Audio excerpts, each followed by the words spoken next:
Bom dia para quem é de dia e boa noite para quem é de noite.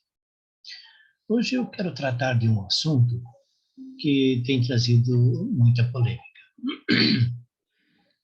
Esse assunto é religiosidade e as pessoas.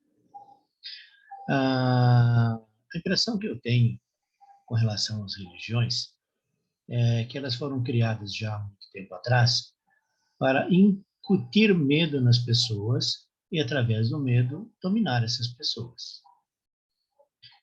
É muito comum se falar sobre pecados graves, sobre queimar no fogo do inferno, sobre uma série de coisas.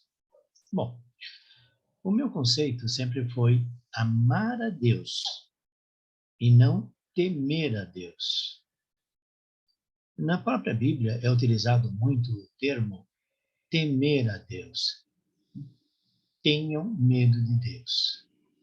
Houve um caso, inclusive, em que um rei, não tenho bem certeza se foi um rei ou se foi uma outra personalidade importante, israelita, em que simplesmente dizia que todos tinham que reafirmar o acordo da lei com Deus. E quem não o fizesse morreria. Então ele estava incutindo a pena de morte a quem não quisesse fazer parte desse novo acordo. Bom, isto para mim é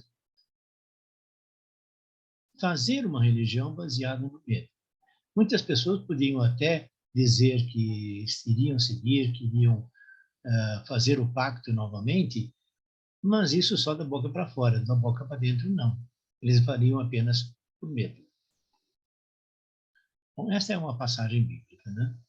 Agora vamos conversar um pouquinho a respeito das pessoas. Por que a Bíblia foi assim tão rigorosa nos seus primórdios?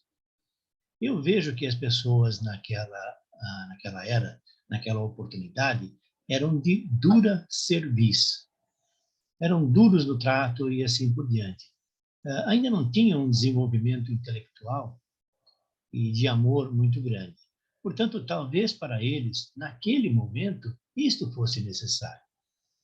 Talvez a única forma que eles teriam de seguir alguma coisa e seguir e respeitar seria pelo medo.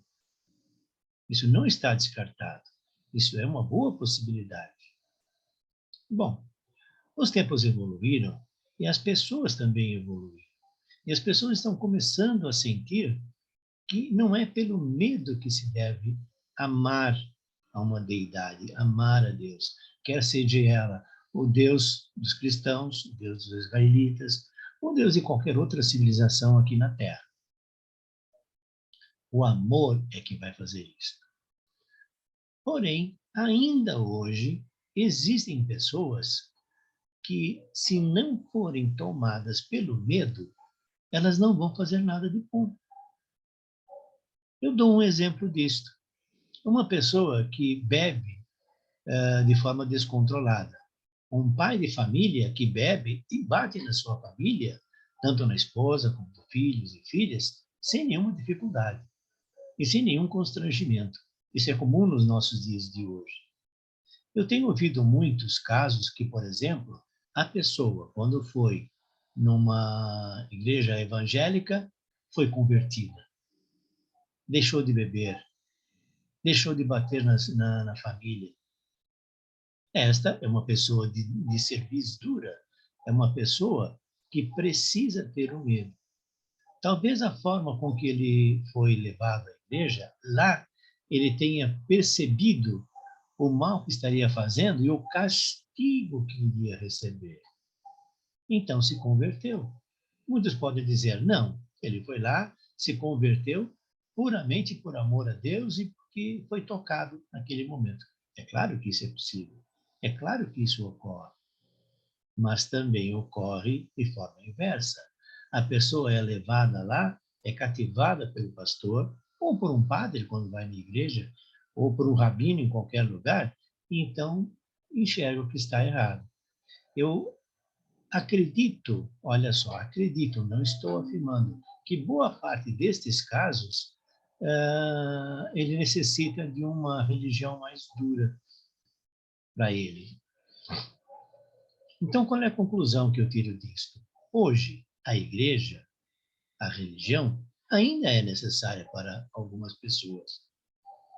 Eu não estou dizendo com isso, fazendo uma discriminação de algum tipo de pessoa com relação a outra, ao tipo de riqueza, ao tipo de pobreza, a raça, cor, credo, nada disto.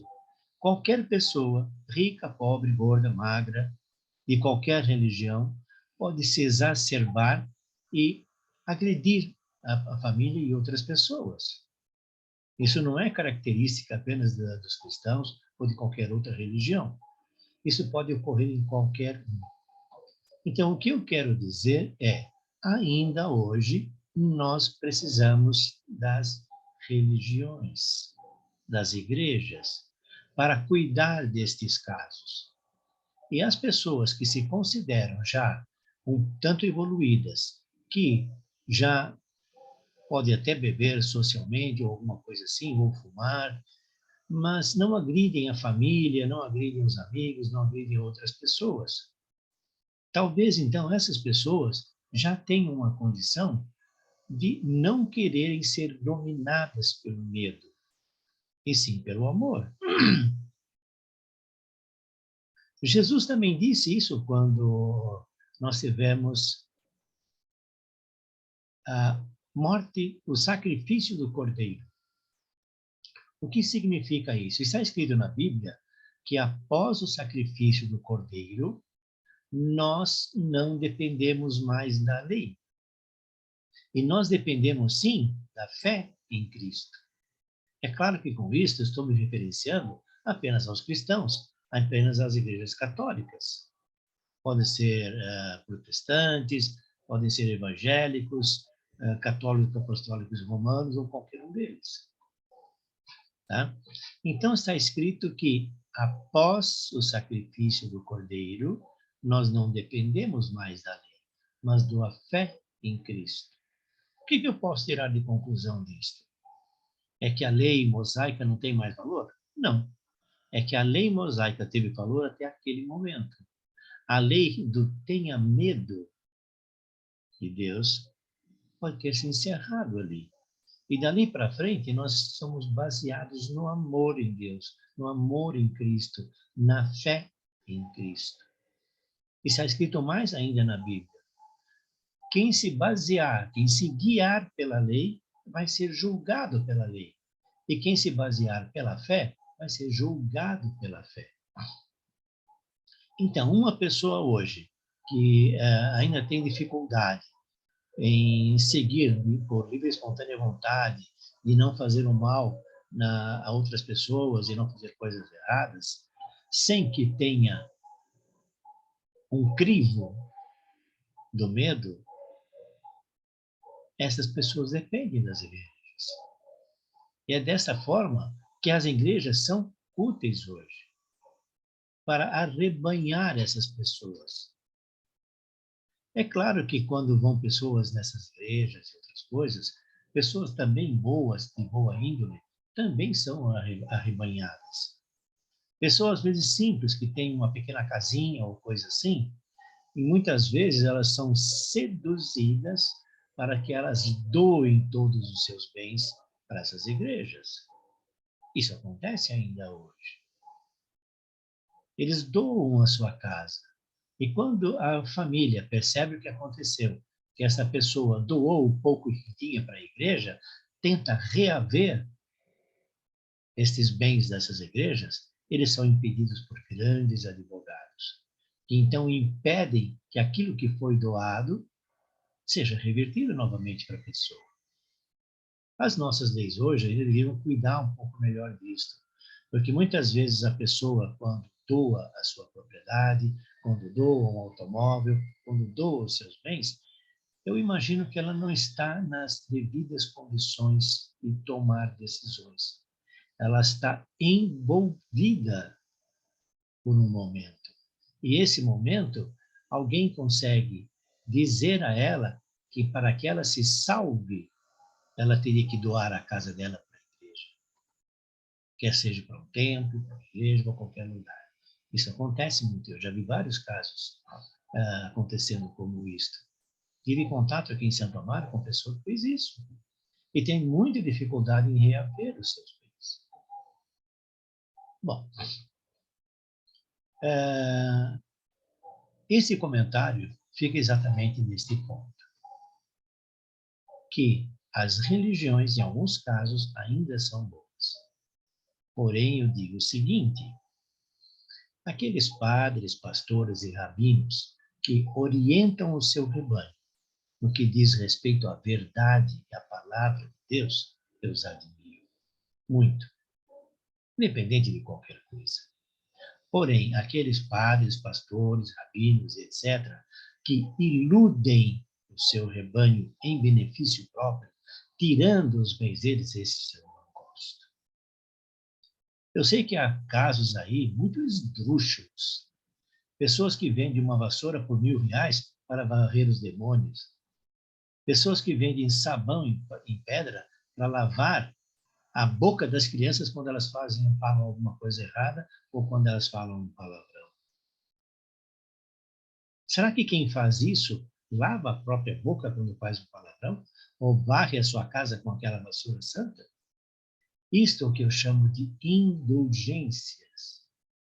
Isso não é apenas uma parte dos pastores, dos evangélicos, onde tem se tido hoje mais notícias disso, mas é também da Igreja Católica Apostólica Romana, que muitas vezes vendeu indulgências para reis. Olha, rei, se você doar um grande valor para a igreja, você vai ter o seu lugar garantido no céu. Como esses reis estavam iludidos, eles também doavam grandes fortunas para a igreja. Há diversas formas de vender indulgências e todos fazem isso. Por exemplo, há uma característica na Igreja Católica, também nos evangélicos e também nos israelitas, que é o dízimo. O que é o dízimo? O dízimo é uma fração de 10% dos rendimentos que a pessoa tem em contribuição dos religiosos. Por que era feito isso antigamente? Porque os religiosos na antiguidade, antes de Cristo, não tinham propriedades, não tinham nada. Eram daquelas 12 tribos e uma das tribos tomava conta, então, da religiosidade. E a herança deles era Deus. Então, eles tinham que ser sustentados pelas outras 12 tribos de Israel. São os levitas. É justo isto. Por que é justo? Porque eles cuidavam de toda a religiosidade. E eles tinham que sobreviver. Tinham que comprar arroz, feijão. Naquela época, eu nem sei se tinha arroz e feijão. Mas eles tinham que comprar mantimentos para sobreviver, tinham que comprar gado, fazer uma série de coisas. Portanto, o dízimo é alguma coisa coerente quando é dado dentro daquele conceito deles, né? Acontece que, depois que foi instituído o reinado em Israel, os próprios profetas alertaram. Olhe, hoje vocês pagam o dízimo para a igreja, para quem cuida da religiosidade, porém vão começar a pagar também um dízimo para o rei, para que o rei mantenha o reinado, para que o rei consiga manter o seu povo unido e defender o seu povo de outros reis. Esse imposto me parece que era por volta de 10% também. Então, olhem só, antigamente se pagava um dízimo para a igreja ou para os religiosos e passou-se a pagar também um dízimo para os reis, imperadores, ou seja, quem lá, eram impostos. Esses impostos vêm subindo até os dias de hoje, onde hoje, na nossa sociedade, nós chegamos a pagar 60% de imposto em alguns produtos. Hoje fica mais difícil pagar os 10% para a igreja, porque, além desses 10% da igreja, a sociedade, o governo, eles tiram uma grande quantidade, que varia conforme o tipo de produto, que pode ser 20, 30, 40, 50 ou até 60%. Eu já fui dizimista. Eu, durante um certo tempo, fazia minha contribuição na igreja. É claro que eu não dava 10% do meu salário, porque isso era um valor muito elevado e ficava difícil, mas eu contribuía com aquilo que eu podia. Eles simplesmente me mandavam uma folhinha em branco e lá eu preenchia o valor que eu achava prudente naquele momento, levava aquele valor e pronto. Eu também acho que hoje a religiosidade também tem que ser mantida. Eles não têm trabalho, não têm rendimentos. Então, eles precisam, de alguma forma, de certa forma, de uma contribuição. Hoje, nas igrejas, há contribuição espontânea durante a própria missa. E há doações que são feitas. E ainda há dizimistas. A mesma coisa com pastores, com evangélicos, com protestantes, todos têm isso. Embora eu tenha sabido de alguns abusos. O que eu chamaria de abusos? Descontar no salário da pessoa, onde ela trabalha, na empresa trabalha, 10% para dirigir para a religiosidade. Isso eu acho errado. Tá? Sempre há abusos, não tem jeito. O ser humano, há os bons e os não bons.